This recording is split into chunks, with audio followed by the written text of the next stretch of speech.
అరవింద సమేతలో ఈషా పెద్ద యాక్ట్రెస్, మంచి మంచి సినిమాలు తీసింది. ఆ సినిమాలో ఒక చిన్న రోల్కి ఎలా ఒప్పుకుంది, తనకి ఇచ్చిన నెరేషన్ సినిమాలో చూపించిన నెరేషనే ఇచ్చారా అన్నది. మరి ఈ మధ్య వచ్చిన మళ్ళీ గుంటూరు కార సినిమాల్లో మీనాక్షి చౌదరి కదా తనని చూసిన తర్వాత maybe this is something common అని బయట ఆడియన్స్ కనిపిస్తుంది. పెద్ద హీరోయిన్స్ని చిన్న రోల్స్కి పెద్ద సినిమాల్లో తీసుకోవడం అనేది. అసలు అరవింద సమేతలో ఏం జరిగింది అంటే, అరవింద సమేత అప్పుడు అంటే I want be very clear about it. నేను అప్పటివరకు ఏం పెద్ద సినిమాలు చేయలేదు. నాట్ లైక్ నాకు పెద్ద స్టార్ వేసి నాకు అప్పుడు ఏం లేదని నేను అనుకుంటున్నాను. But I don't think I have done big movies. దానికంటే ముందైతే నేను ఒక పెద్ద సెట్ ఒక 6-7 క్యారవాన్ లైన్గా బస్ డిపో లాగా నేను అసలు చూడలేదు. అట్లా నాకు చాలా కొత్త అది. సో ఇంకోటి నేను ఎప్పుడు ఒకటి క్లియర్గా ఏముండేదానంటే నాకు లీడ్ రోల్స్ చేయాలని ఉంది. నేను ఇండస్ట్రీకి వచ్చినప్పుడు okay I want to do only lead roles, నాకు లీడ్ రోల్స్ చేయాలని ఉంది. ప్రాబ్లీ అంటే ఇట్స్ నాట్ లైక్ క్యారెక్టర్స్ చేయొద్దు అని కాదు, బట్ నాకు personally like I want to see myself as a lead role అనేది నాకు చాలా ఉండింది. So when they came to me, నాకు నరేట్ చేసినప్పుడు Trivikram garu and Vamshi garu approached me. So చేసినప్పుడు then they told me that it's 2 heroines ఉన్నారు, ఇది అదని చెప్పారు. అన్నాక నేను I was not sure, I was not being arrogant and all, I was not sure correct కాలా కాదా, మళ్ళీ స్టీరియో టైప్ చేసేస్తారా ఏంది, టైప్ కాస్ట్ చేసేస్తారా, మళ్ళీ రిస్క్ ఎందుకు, ఎందుకంటే నాకు ఎవరు సపోర్ట్ చేయడానికి లేరు అక్కడ. నేను ఈ సినిమా పోతే మళ్ళీ నాకు ఎవడో వచ్చి ప్రొడ్యూసర్స్ వచ్చి నా కోసమనే ఒక సినిమా తీసి ఏం చేసేది లేదు. I don't have that kind of support system. So I was not sure, like వద్దులేండి. ఐమ్ లైక్ అంటే ఏంటి మీకు ఇంత మొత్తం ప్యాకేజ్ ఇట్లా ఉంది కదా, తారక్ గారు ఉన్నారు, త్రివిక్రమ్ గారు ఉన్నారు, సితారా ఉంది, అదే హారిక హాసిని ఉంది, ఏంటి వాట్ ఈస్ యువర్ ప్రాబ్లమ్ అంటే I want to see myself as a lead. So one of the లీడ్సే కదండి అన్నారు. ఐమ్ లైక్ ఓకే అనుకున్నాను. తర్వాత నాకు త్రివిక్రమ్ గారు నరేట్ చేశారు. అంటే so nice of him that he narrated me the whole story for like ½ an hour or something. So I was like okay ఒకసారి just give it a shot, చూద్దాం ఒకసారి చేసి చూద్దాం. ఐ సెడ్ నో అని చెప్పా చాలాసార్లు. మళ్ళీ ఇప్పుడు విన్న తర్వాత అబ్బా సరే చూద్దాం. బట్ ఆయన అన్నారు ఇది వన్ ఆఫ్ ద లీడ్సే అమ్మా, you want to play leads right, it's one of the leads only. So what is your problem అంటే somewhere I was hesitant, like ఎక్కడో కొడుతుంది అన్నట్టే ఉండింది. But still I was like okay fine ఒకసారి చూద్దాము ఇది అని చెప్పి ఐ సెడ్ ఓకే సార్ అని చెప్పా. ఓకే సార్ అని చెప్పిన తర్వాత దే వాజ్ లైక్ షూట్ అయ్యింది. They was one actually they was a song shoot also that didn't happen. దాని తర్వాత అంటే it was nice and the whole atmosphere was nice and Tarak's energy was amazing, Trivikram gar direction, everything, and they were so organized. And నేను ఆ సినిమాలో bike కూడా నేర్చుకున్నా, Harley Davidson bike కూడా నేర్చుకున్నా. సో అంటే దిర్ was so many good memories I have. And ఆ cinema చేస్తున్నప్పుడు అంటే ఈరోజు ఓకే అంటే నెక్స్ట్ డే నుంచి షూట్ స్టార్ట్. సో షూట్ లొకేషన్కి వెళ్ళాను. లొకేషన్ వెళ్ళే లోపల నాకు అప్పటికి న్యూస్ బయటకి ఎట్లనో వచ్చింది. ఐ డోంట్ నో ఎట్లా వచ్చిందో, బట్ ఎవరో తెలియని వాళ్ళు కూడా నాకు కాల్ చేసి they wanted to be in touch with me. I don't understand, like okay ఇప్పుడు సినిమా అవుతుంది కాబట్టి ఇంత హవానా అని చెప్పి అనుకున్నాను. బట్ నీకు ఒక ఫియర్ కూడా వస్తుంది, వాట్ ఇఫ్ ఇది ప్రాపర్ రోల్ కాకపోతే, వీళ్ళే అందరు నాకు తర్వాత తిడతారు, వీళ్ళే అందరూ నన్ను పక్కకు పెట్టేస్తారు కదా అని నాకు అంటే ఒక ఫియర్ కూడా చాలా ఉండింది. సో వాట్ ఎవర్ దే అంటే ఒక సాంగ్ అనుకున్నారు, అది అవ్వలేదు. సో ఓకే ఫైన్, నాకు అప్పుడు పెద్ద సినిమాలు ఏం పెద్ద ఐడియా లేదు ఎట్లా how it will run and all. So it was nice, అయిపోయింది షూట్ అయిపోయింది. బట్ కరెక్ట్ రిలీజ్ టైంకి I think I watch the movie అప్పుడు, అండ్ తర్వాత చాలా రోజుల తర్వాత చూసాను. బట్ యాక్చువల్లీ ఎంత షూట్ చేశారో అంత లేదు కదా సినిమాలో. They were actually extra scenes also, but that was not. ఎన్ని డేస్ షూట్ చేశారు మీరు దాన్ని? I don't remember exactly, I don't remember. But ఒక సాంగ్ షూట్కి మాత్రం నేను గోవాలో ఉండే అప్పుడు, సో రిహార్సల్స్ ఉన్నాయని చెప్పారు. సో నేను దానికి వెకేషన్లోనే క్యాన్సిల్ చేసుకొని వచ్చా, బట్ ఇక్కడ వచ్చాక ఇది క్యాన్సిల్ అయిపోయింది.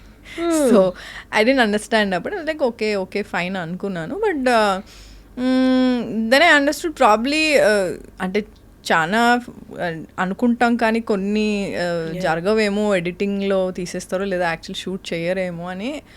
Then I was like okay ఇట్లా కూడా ఐ వాజ్ కన్ఫ్యూజ్డ్ అంటే లైక్ నిజంగా నాకేం ఒప్పుకున్నాను ఇవన్నీ చెప్పారు okay I was okay with it and next డేనే దే సెడ్ దే గోన అంటే announce as one of the lead second lead కింద అనౌన్స్ చేస్తాను that also didn't happen so I didn't know ఎందుకు అది అవ్వలేదో నాకు తెలీదు I was talking to my manager also like and ఇది ప్రామిస్ చేశారు కదా ఇది చేయండి అంటే it will help me also coming ఇప్పుడు పెద్ద ప్రొడక్షన్ హౌస్ వాళ్ళు ట్విట్టర్లో ఆర్ ఎనీ సోషల్ మీడియా ప్లాట్ఫామ్లో Eesha Rebba is doing one of the leads or second lead నేనే అంటున్నా సెకండ్ లీడ్లో ఈమె చేస్తుంది సో అండ్ సో మూవీలో చేస్తుంది అంటే it will help me promise చేసిందే కదా yeah it will help me also అంటే ప్రామిస్లు చాలా చేస్తారు కానీ అది ఇంప్లిమెంట్ అయ్యేది ఎగ్జిక్యూట్ అయ్యేది చాలా కష్టం ఇండస్ట్రీలో చాలా మంది చాలా ప్రామిస్లు చేస్తారు so when you say something when you say that I'm gonna do this the very next day అన్నప్పుడు it's not happening I was like I didn't understand I ask my manager also like promise చేశారు కదండి ఒకసారి చూడండి అని చెప్పి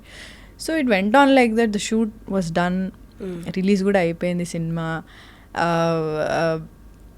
and I was not that happy అంటే ఏదో కొంచెం బాధ ఉండింది నాకు the only happiness I had అంటే ఆ సినిమా నేను చేసింది only happiness was to work with Tarak Trivikram garu and with a big production house so that అంటే నాకు ఆ అట్మాస్ఫియర్ అనేది నేను ఎప్పుడు చూడలే అప్పటి వరకు ఇండస్ట్రీకి వచ్చాను కానీ అంత అట్మాస్ఫియర్ అంత బిగ్ బడ్జెట్లో ఇట్లా ఉంటుంది ఇలా అని నేను I was very happy that you know I was working with Tarak ఎందుకంటే నేను అప్పటి వరకు సీన్ ఇన్ థియేటర్స్లోనే కదా చూసిన సినిమాలో చూసింది so I felt very nice is a brilliant actor he was very very energetic and Trivikram గారి స్టైల్ డిఫరెంట్ ఉంటుంది so it was very new for me and నాకు కూడా కొంచెం ఛాలెంజింగ్ ఉండింది చేయడానికి and Pooja as well she was my sister కదా అందులో so it was fun only but అదే షూట్ అంతా అయిపోయి రిలీజ్ అయిపోయిన తర్వాత the people called men like మీదేం లేదండి రోల్ మీదేం పెద్దగా ఏం లేదండి అసలు ఆ రోల్ అంటే నేను ఏం చేయాలి దానికి నేను ఏం చేయలేదు దానికి నేనేం చేయాలి అబ్సల్యూట్లీ మీ చేతిలో ఉంటుందని చాలా మందికి తెలీదు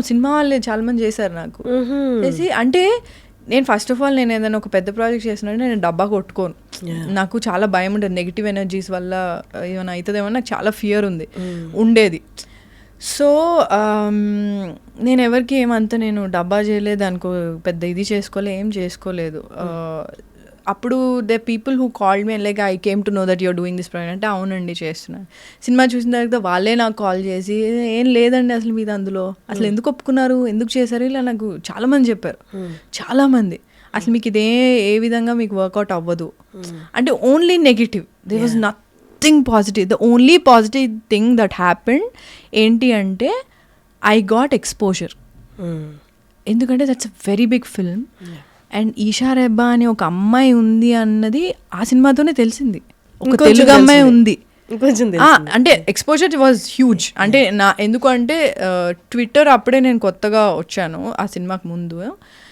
they were people tagging me అంటే చెప్పచ్చో లేదు నాకు తెలియదు but they were tagging me and my co-star Pooja and all they like అది తెలుగు అమ్మాయి బాగుంది కదా ఇది అని అంటే పూజ బాగుంది కదా అంటే మిక్స్ ఉన్నాయి అట్లా అంటే కానీ support I got it was huge man like నేను ఎక్స్పెక్ట్ చేయలే అస్సలు ఎక్స్పెక్ట్ చేయలే మా తారకన్నతో చేసింది ఈషా రెబ్బా తెలుగు అమ్మాయి చేసింది